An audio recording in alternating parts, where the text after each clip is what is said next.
Kalau aku jadi PM, guys, kalau aku jadi PM, aku akan curi duit korang. Tapi aku akan curi duit korang dengan cara yang korang tak marah. Aku akan ambil 1 sen daripada setiap rakyat Malaysia ke poket aku. Guys, cuba kau fikir, kalau aku sebagai korang punya PM and aku curi 1 sen daripada poket korang, korang marah tak? Meh 1 sen je pun let lah. Aku yakin most people, kalau aku ambil 1 sen daripada poket dia tak marah langsung. Sebab 1 sen tak ada nilai. Faham tak guys? Better akulah daripada orang lain. Orang lain jadi politician, dia kata dia tak mencuri, tapi dia still mencuri.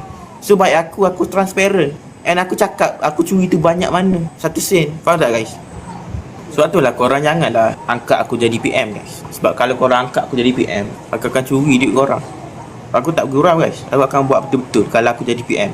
So better tak payah jadi lah. Sebab aku tahu kalau aku jadi, aku akan curi. Sebab aku just nak duit. Untuk paid review ataupun apa-apa collaboration, korang PM je account ni di MBA Islam.